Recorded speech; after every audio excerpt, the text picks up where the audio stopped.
Get ready for some upbeat banter, plenty of laughs, and a whole lot of love for the game and our team. This is Buds and Blue Jays. And now your hosts, Riley McConnell and Jesse Burrell. Oh, good evening, everybody. It is Sunday, April 25th, and welcome to episode 173 of Buds and Blue Jays, your place for all things related to the Toronto Blue Jays. As usual, I'm your host, Jesse Burrell, joined as always by Riley McConnell, and today on our show, the Blue Jays just finished up a 4-game series against the Kansas City Royals, and the offense continues to slump. We'll touch on that and a lot more. Plus, maybe is it time to change up the lineup? What are some tips and tricks we can do to get these Blue Jays offense out of the funk, and so much more. Plus, we get the debut of Addison Barger, our number 6 overall prospect. Vladimir Guerrero Jr. made what might have been the worst error we've seen in years from this team, and so much more on this episode. But first, Riley, I got to give you the first word. How are you, man? How are we feeling after this series against the Royals? Dude, this is like, it's a kick in the butt for sure. So, Jesse, you know, a guy like me works during the day. I probably wasn't going to get to see a lot of the game. I get home. Oh, game's in a rain delay. Look on Twitter. Okay, reports are looking like game is going to resume here. 45 minutes to an hour. I go, perfect, and I'm reading all this stuff, tarps off the field, blah, blah, blah. Yep. Jesse, we did not get that game in today. The Blue Jays lost that game 2-1. And I don't know, man. I'm not in Kansas City right now, but it seems like we possibly could have played some baseball. I know John Schneider is peeved off, and a lot of Blue Jays media are as well. Well, yeah. Hey, I get it, Jesse. I got to do an umpire refreshers course here on Saturday morning at 10 o'clock in your neck of the woods. And a thing that will be addressed is weather, field conditions, this and that.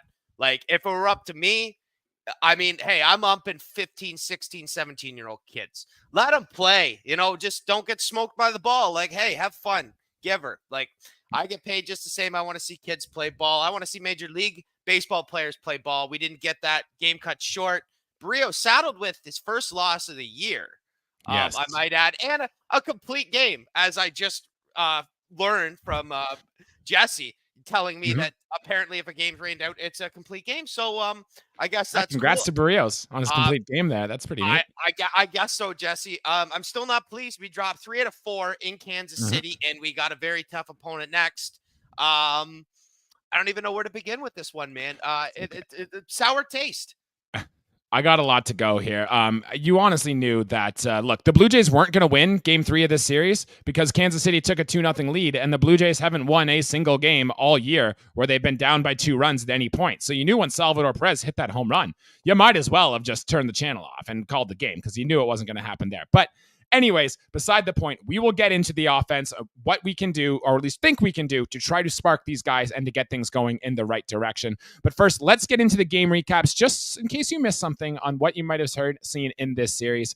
Game 1, the Blue Jays win this game 5-3. It was a good start to the series. Yusei Kikuchi and Brady Singer were in a scoreless battle until the third, when Bo Bichette came through with a clutch 3-run triple. Dalton Varsho continued his hot streak, adding a 2-run home run in this one. Yusei Kikuchi gave up 2 in the 6th, but pitched well. And Jordan Romano gave him a solo home run in the 9th, but got the save in the end. Eric Swanson and Jimmy Garcia had scoreless relief innings. And Turner, Vlad, and Varsho reached base twice in the win. Game 2, the Blue Jays lose this one 3-2. The Jays broke a scoreless tie in the 3rd thanks to a Justin Turner RBI single. Alejandro Kirk added the sac fly 2 innings later.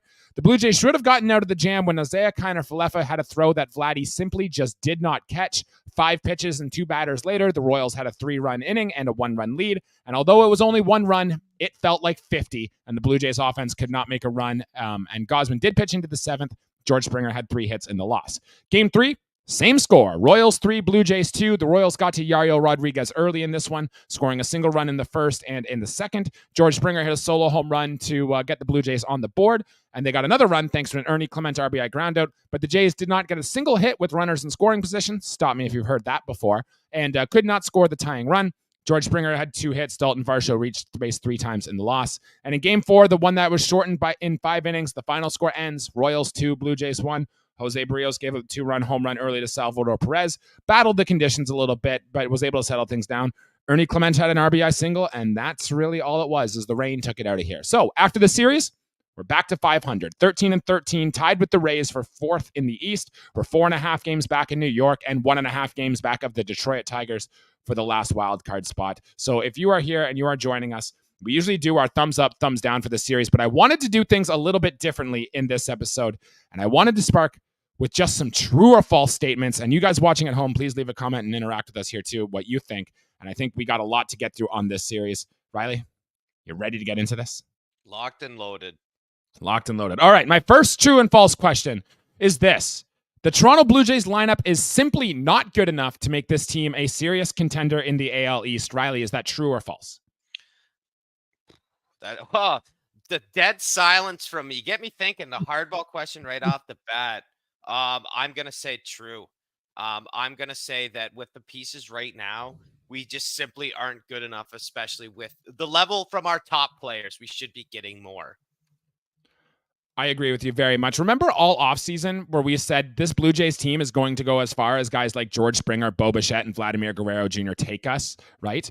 Well, I have their stats, and if you include Alejandro Kirk in there, they entered today hitting .218 with an 89 WRC+. That's what is supposed to be 4 of what are probably top 6 hitters hitting below average this year. That's a major yikes. In fact, the fact the Blue Jays are a 500 team just goes to a testament with how good our pitching has been and how bad our offense has been. Riley, do you think there's a real chance we can turn this around here? Jesse, our pitching is tremendous. We can't expect every starter to go out and pitch into the 6th and 7th inning every time and with a clean slate. Like, things just happen. Like, I mean, more often than not, we have the starting pitchers that can do it. That's just not the reality of baseball. And then you get into the whole, what's our bullpen going to do? Who's rested? Who's not? The ideal thing, Jesse, is just that we score more runs. I mean, you can look around this and go, I feel like the between the relief pitchers that the Royals brought is one thing. I think that they have a decent bullpen. I think we should have taken advantage of their starters a little bit. I think the fact we scored 5 runs in game 1. Those 5 runs were scored off 2 hits, home run and a triple. Yeah. A Bo Bichette bases clearing triple. That's great. And Bo Bichette needed that. And who hit the home run? Well, Dalton Varsho. He's the only player that is hitting home runs right now for the Toronto Blue Jays. Okay, so 2 hits account for the 5 runs that we scored. Then you look at the other ball games where we lost, Jesse, by 1 run each time, and we scored a total of 5 runs over 3 games. That number, Jesse, is simply put not good enough. You want to talk about what contending teams do? They score more than 5 runs in 3 games. They will find a way to score those runs. They're better in the clutch. They have big innings. We didn't get any of that. In game 1, we got 2 big hits. That was it for the offense in the series. Very, very quiet, especially from our big bats. Yeah, I have some numbers to back up literally everything you just said. The Blue Jays, 21st in runs scored, 22nd in home runs, 21st in line drive percentage. We've hit the 9th most ground balls in baseball, the 7th most pop-ups. We have the 3rd worst soft contact percentage in the league, and it gets worse with runners in scoring position. We're 4th into the most double plays grounded into. We have the 4th worst average. We're dead last in home runs with runners in scoring possession, 28th in OPS, ahead of only Oakland and the White Sox, might I add. That is some very lowly company, and the 2nd worst soft contact percentage with runners in scoring position. I don't know what you can do if you're John Schneider. You can't simply just tell your players to play better, you know? I mean, I wish it were that simple. Do you think maybe it should be time for John Schneider to make a change in the batting order? Varsho's hitting well, Jansen's back, maybe just mixing up those top 3 just to get something different in players out of the routines. What do you think? Yeah, I mean, something has to change, Jesse. We are a 500 club after 26 games of the regular season. I feel like there's definitely room to improve and grow, obviously, off of that. And that teams have probably been 500 and won the World Series after 30 or fewer games. I'm sure that yes. I'm sure there's somewhere in there in the baseball Bible that says that. Like, we're not in any serious danger, but we can see the signs of danger all around us. I mean, and just to keep it solely on offense, which is the biggest issue that this team is having. And I would say if this problem is solved, then there are hardly any issues with this team other than day by day things that happen in baseball, errors, injuries, you run into a hot pitcher, your starter has the yips for a day, whatever. Like right. Yep. all our hitters, minus a few, have had something going on, which is they're just not getting on base. They're not hitting for power. And when they are getting on base, the guys behind them aren't cashing them in. We're not hitting into we're double not, plays or no making outs one's on the basis, right? and those two things right there. I mean, I'm actually surprised we're not higher in double plays. I'm surprised we're not the sole leader. Sure I feels focus, like it.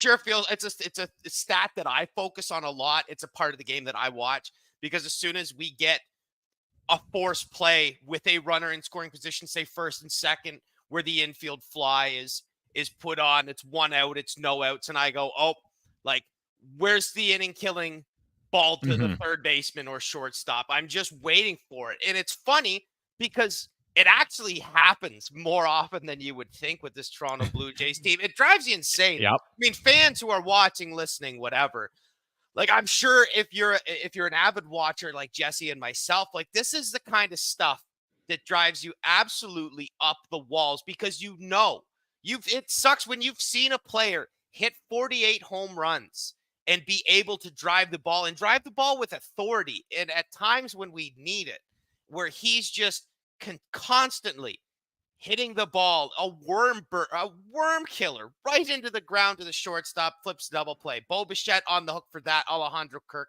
A lot of our guys on the hook for that same thing. Let's get into that a little bit because you mentioned Vladimir Guerrero Jr. He's supposed to be our best player. And that leads me right into my second true or false question I want to bring here. Riley, true or false? Vladimir Guerrero Jr. is never going to be that great player we thought he could be. He's just simply going to be a guy who's good and will never reach that upside again. True or false? I kind of want to take some time on this, Jesse, before I give you my answer. And kind of go off this and say, like, do we have to lower the bar? Because in my head, I'm almost giving him more slack. Like, maybe he's not that guy. Was that kind of a one-off thing? That seems kind of weird for a player his age in such a young time. I mean, that's his second full season, right? 2021. And he had best prospect in baseball pedigree. Like he was supposed to be a superstar, right? I mean, this guy came into the big leagues, and if you were to ask a baseball writer or an analyst, who in this prospect class can you see going into the Baseball Hall of Fame? I'm sure more than not, they would say Vladimir Guerrero Jr. And at that time, I would have certainly agreed with them.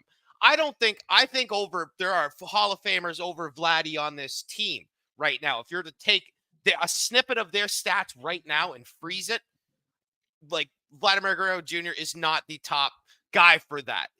We can't even have this conversation because he's nowhere there. You finished second MVP voting. Yeah, and it's irrelevant now because we're so many seasons from that. I mean, it's 2024, and this is the version of him we're getting. I'm going to say that Vladimir Guerrero Jr., as of right now, he's an imposter. I think that there is a chance he can get it back. But Jesse, I don't know what more it's going to take. Like, what is it? Because there's been so many signs, hot flashes. I don't think that there is going to be, and maybe it could be 2027 we see it, but I'm going to say for the future and very recent future as well. Like, I think that 48 home runs and the second to MVP voting, the second to Shohei Ohtani in voting, like, I think that might be his best statistical season.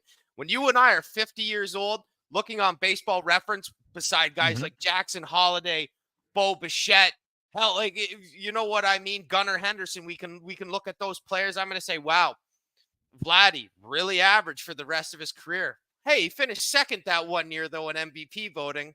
Yeah. Well, remember that in Immaculate Grid when they ever come up with a category for who came second in MVP voting. We'll have that one there.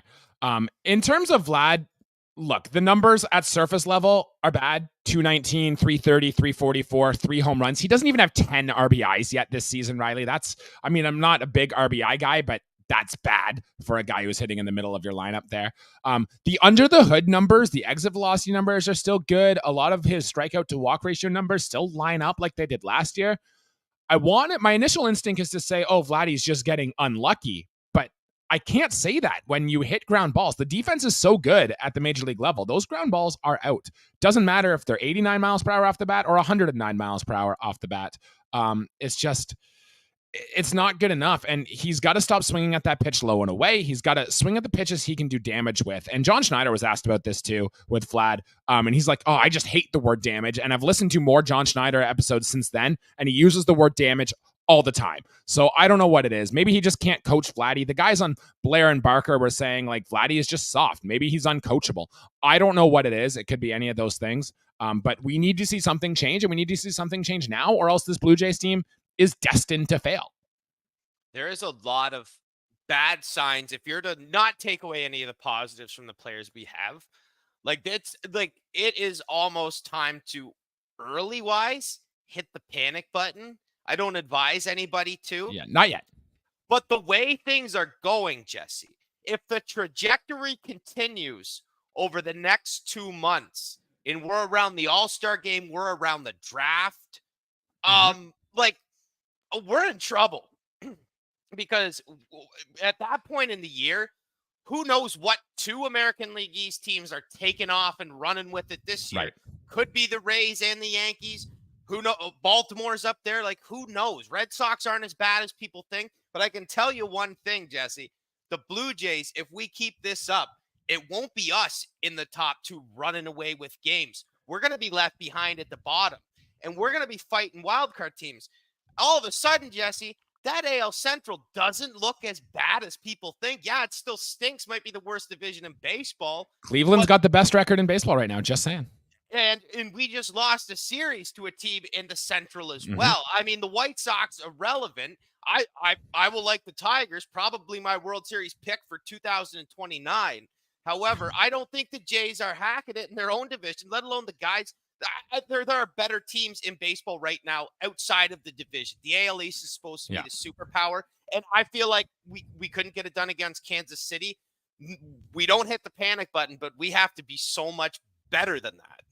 30 seconds or less, Riley. Do you have a thought on the error that allowed some runs to score in Game 2 that Vladimir Guerrero Jr. made? That's horrible. All 3 runs with 2 outs. That was the third out of the inning. I would have. He felt awful. I know he did. No one felt worse about it, but that just cannot happen. It's not like he had to make a scoop. That is a routine out, and he just did not make the play defensively. If you look at his eyes on the play, Vladimir Guerrero Jr. was not looking at the baseball. He was looking at the base runner rounding second base, and the footwork. I've been a first baseman before. Footwork atrocious from Vladdy. Look, it was his first error of the season. His fielding numbers all looked very similar to how they have in years past.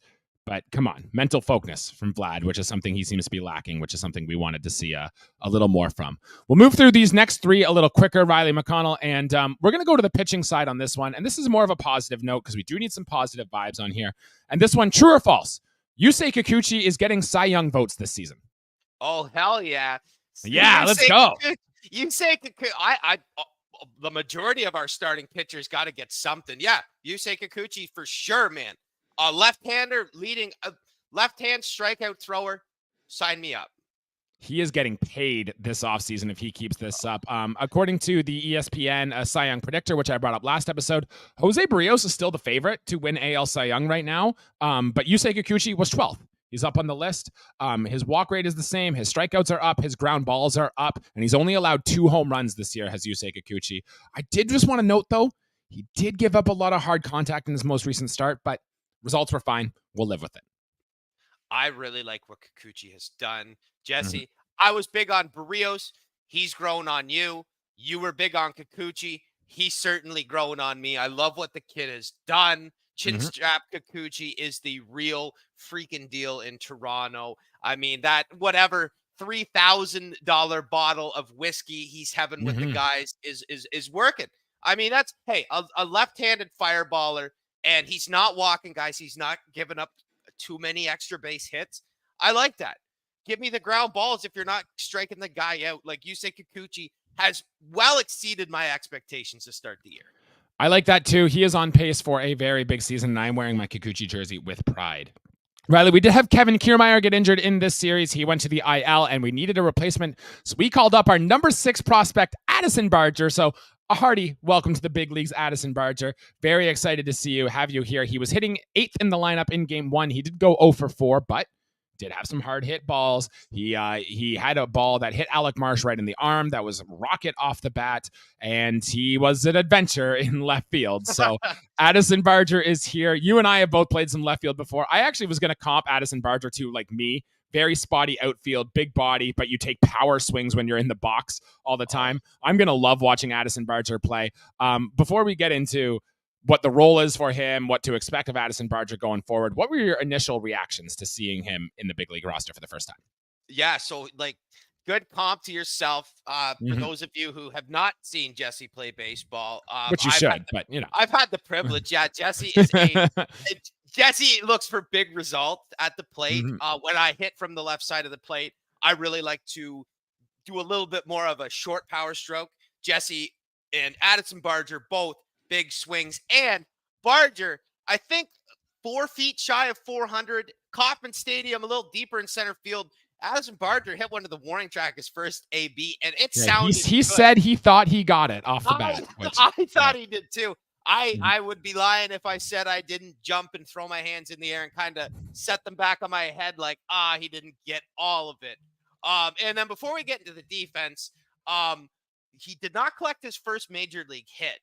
But what's almost more effective that I thought was going to be like, oh my God, Addison Barger just changed this game, is when he did take Marsh out of the game by hitting him. That was a hard hit ball. And the fact that Marsh was able to pick that ball up, he got beamed on his throwing arm. Maybe a clean. He might be out for a while. That was heavy, man. I was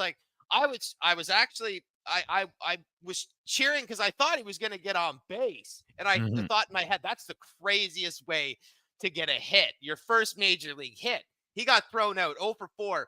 And we didn't take advantage of the starter getting taken out of the game. I thought at that point, I wasn't sure about Casey's bullpen. They seem to shut our boys down. I don't know if that's too difficult to do right now. You and I could shut down the Blue Jays offense right now pitching. So. I could certainly not, but you maybe. Either way. Yes. Yeah, the plan for Addison Barger seems like he's going to actually get a lot of at-bats. He's probably going to be in a platoon situation with Davis Schneider. I think it's best. He even said after the game, because he did make some miscues out in the outfield, took some very bad routes to the baseball there. I think the Blue Jays should do, on the days you want Addison Barger in the lineup, put him into right field where he played a lot in Buffalo. Move Dalton Varsho to left and have George Springer go back to center field. At least that way you can have a better defensive thing. And then when Davis Schneider's in the lineup, Varsho go to center, Springer in right, and you can put Davis Schneider in left, a place where he's familiar. I really think that's the move the Blue Jays should do. It's weird that John Schneider would be like, hey, kid, you've had 20 minutes of sleep. Welcome to the big leagues. Go play a position you've never played before, and expecting that to work out well. I don't think any of us are surprised that didn't. But either way, it's good for him. And he wears number 47, Riley, and I love to trivia you on the numbers. Who was the last Blue Jay to wear number 47? Oh, my goodness. That has got to be a pitcher's number, first of all. 100%. It was a pitcher's number. Left-handed pitcher, pitched for this team in 2022 most recently. Aaron Loop. Not Aaron Loop. He was one of the pieces in the Marcus Stroman trade. Liriano. Nope. You got to think sooner. He was the Mets' top prospect lefty. He's a MLB The Show player. He's bounced around a little bit. I don't think he's in the big leagues anymore. Steven Matz. No, it's Anthony K. was the answer. Oh, get out of here. That guy doesn't even exist anymore. That's like telling me that Eric Pardino still plays baseball. He's in the farm system somewhere, but either way. I know he is. He got lost. Turiso looks smart here. Barger was his pick for AL Rookie of the Year, and we kind of like what we've seen, at least from the bat for there. So cash that ticket, hold it close, because your odds look a little bit more likely here now. And then my last one, Riley, and this goes down to what Alek Manoah did on the farm. You've been done with Alek Manoah for a while. I've been holding out hope, thinking, the upside, it's there. It's still there somewhere. I think I'm done with Alek Manoah after watching this. His most recent start in Buffalo, 3 innings, 6 earned runs, 4 walks, 7 hits, 5 Ks. Simply not good. He wasn't throwing strikes, and the strikes he did throw were right down the middle of the plate. He got crushed. The Blue Jays have until May 6th to make a decision on Alek Manoah, whether or not they just outright option him or have him join the big league rotation. There is no way you can give Alek Manoah a big league shot if you are a serious franchise and are trying to win big league games right now. So my believe it or not here is rest of season, Paulo Espino throws more big league innings than Alek Manoah rest of the season. True or false? Oh, true. Yeah. Like Because you think get Manoah's getting Manoah 0, out of right? there. Like get Manoah out of there. Yeah, give like you can't. How can you justify that? Like based off one season, one track record. Okay, so it's the year that he had like 21 starts or whatever. Yeah, he was good as well. But like you need to go most recent history, and it has been terrible. I would if I was running the show, if I was playing my MLB the show, and I watched how he's declined in this, I would have cashed in on him in November. Like there's his value was as high as it's ever been. It's getting lower as the day goes on. Every baseball he throws, every hit he gives up, every hit batter, every home run, every hard contact, his trade value just gets lower and lower. And I don't know. I thought about it today. I actually had a thought today about Alek Manoah and what we could do with him. And it's a travesty. He's the anti Chris Carpenter, where Chris Carpenter sucked for the Blue Jays and then was successful afterwards. Here's Manoah having his success early on, and now he just crumbles at the base. Like, I don't know what it's going to take. Is it physique? Is it mind? Like, I don't know what it's going to take for Manoah to get back, but like, if Vladimir Guerrero Jr., if he can get back to MVP form way before, lifetimes before Manoah can get back to Cy Young form. Like that just ain't happening. Like it's done. He just looks like a different guy, honestly. Never. And look, if the Blue Jays do simply just release him, outright cut him when the May 6th deadline comes and they want to clear a spot on the 40-man roster, some team is going to pick him up and claim they think they can fix it. Yeah. Or it'll be, I don't know, the Houston or something. Like some team is going to pick him up. Maybe the White Sox, like you say, just put him in the rotation and say, Alek Manoah, go. Right? Because they got nothing else going for him. Figure it out. We'll figure it out. Exactly. But yeah, I'm done with him. Just a note, though, Blue Jays pitching depth in big trouble. Bowden Francis is now hurt. Mitch White's traded. Wes Parsons traded. Ricky Tiedemann's hurt. Alek Manoah's hot garbage. We have Paulo Espino, Chad Dallas, and if the Blue Jays want to call up Adam Macko all the way from AA, that's all they have for starting rotation depth. So Yariel Rodriguez is going to get a long run here, and they got to hope and pray that the starting rotation stays healthy or this Blue Jay season can sink fast. Yeah, Jesse, I will say this. I think that the front office needs to get thinking, put their thinking caps on, and put some paperwork in the work to bring over not even a 5 guy, but someone who can eat innings in this Blue Jays bullpen and maybe a spot start. Like, I'm not talking anything flashy by any means, but we're not getting the innings from Paulo Espino that's going to keep us in contention. We need something a little more. It's going to have to come from an outside source. As much as I like a guy like Chad Dallas, I don't think he will ever be a real big league arm. And it has to come. It's not from, yet, we got to outsource all our pitchers. We get a homegrown guy and he falls right apart. Look at the veterans we have in our rotation. We traded for Brios. That looks good. Our signings look great. And other than that, the home cooking for the Blue Jays pitching is atrocious. Garbage. Yeah. We are this close, Riley, to Nate Pearson or Trevor Richards starting games for this Blue Jays team. And I do not want to see that anytime soon. So, yikes. Just some other notes I had from the series. We don't really have to spend any time on them. Dalton Varsho stole another base, had 3 more hits, hit another home run. He is looking real good. We saw Justin Turner get some time at first base in this series. I did not think he looked good. I wanted to spend some time on Alejandro Kirk, but we simply can't do it today. But I'm done. I'm with you, Riley. You have been speaking to the choir for so long. I do not care how good your framing is. Danny Jansen, honestly, he isn't at Kirk's level, but he's not that bad of a framer either. Jansen in the lineup 4 out of 5 days. I agree. Kirk can catch Bassett and then go on from there, but I am done watching him. And Daniel Vogelbach was interesting. I'm starting to kind of feel like, what is his purpose on this roster? If he's supposed to be a guy who's going to pinch hit when you're down and try to run into a home run, well, John Schneider didn't use him that way in this series. And if you're using him as a strict platoon, I'm pretty sure in game 3, they had him in the 6th inning to face a lefty when Davis Schneider was available on the bench when you were down a run 2. I just don't understand what the point of having Daniel Vogelbach on this roster is right now when you can probably use that roster spot somewhere else. Do you have a quick thought on any of those? I'm just gonna do Vogelbach because Yeah. it's funny. You see him, he's engaged, he's talking. I feel like he's Oh, feel like he's what? Riley, you left us hanging there. I like to go on. Look, his spring training was phenomenal. He won the spot in spring training. Like, if that's the type of guy who can go in and get hot for a little bit, then it works. But with Justin Turner and him basically being able to do the same thing, it just doesn't work for me. But go on with what you're going to say about Vogelbach. I want to do Vogelbach. I feel like he's a hoot in the dugout. I feel like Sure. he's a good time. He looks like it. He's engaged, but he's not. He's probably cracking jokes. He's the type of guy, I bet you he's probably dressed up as Chris Farley's character, Matt Foley, on a Halloween party. I'm sure of it. As far as the baseball side of things goes, like, he takes far too many close pitches. He is a guy, and you know what? The last time I almost forbid the word because I almost said it. He will do, and I will say it because it actually makes sense for a Vogelbach, damage. Mhm. And I do not like Mhm. that word right now, Jesse, because we're not doing that. And when he gets a hanging slider on 2-0, like, don't sit there and take it, man. Your job is to not draw walks. We're not playing money ball. Never play money ball, even if the pitch is down the middle of the plate. He's got to swing the bat more. He hasn't gotten the results. I feel like, and I hate to use this term too, waste of space. It seems like it, man. That's a little harsh, but yes, I get the point. On this Blue Jays roster, not on this earth or anything Yeah, like okay, that. okay, Jeez, yeah. I'm not that guy. That's mean as heck. No, he's a waste of a roster spot right now, Jesse. I would rather have some more versatility. I mean, Vogelbach might be the most one-dimensional player in Major League Baseball. I mean, we need a little bit more flavor.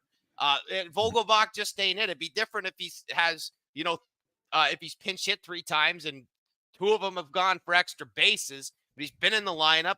He's, probably not struck out as he has as much in the past, but the results just aren't there. Yeah, so we'll see if the Blue Jays do ultimately decide to do something, but I do think they would be a better team if they could get either more production or more flexibility through that roster spot.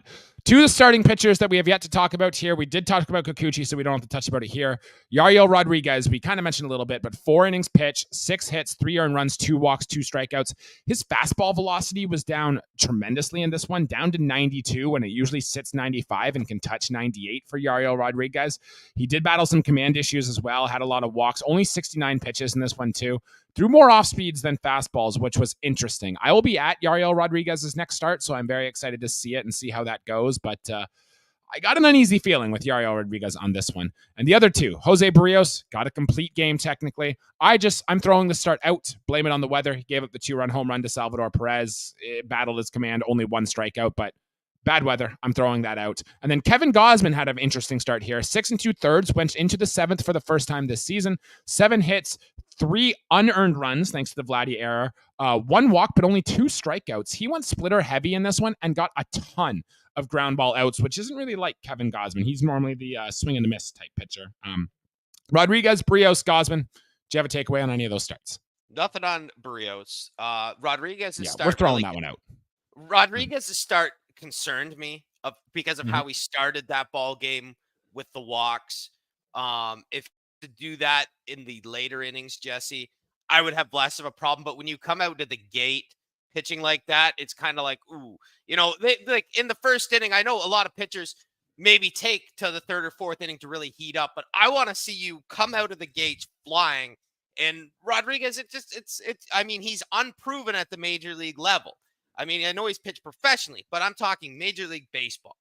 We're still very much kind of awaiting to see what Yariel Rodriguez can do. And I mean, if he's going to, really lack control like that and not have the velocity to go with it as well, that's when you're in trouble. Yeah. Then the question is he cut out to be a starting big league pitcher? Did we make a very big mistake throwing this guy right into the fire? That's so yet to be determined. You're going to be there. You're going to pretty much report to me on every pitch he throws, and I'm going to love it or hate it based off the outcome. And Jesse, as far as Gausman's start, I'll be brief. I don't care how he got the outs. The Royals are a swing happy team. He got weak contact. He exploited that. And he got through. Yeah, it's an unfortunate end to that ball game because that is a ball game where Kevin Gausman should have won. I know wins are the most arbitrary, stupid thing in baseball, as the new age guys say. I think wins are cool as a pitcher. You deserve it. You feel good. You got the win for your team. Gausman did not. Vladimir Guerrero Jr. gets the L for us. Yeah. Because Gausman was excellent. I don't care how he recorded the outs.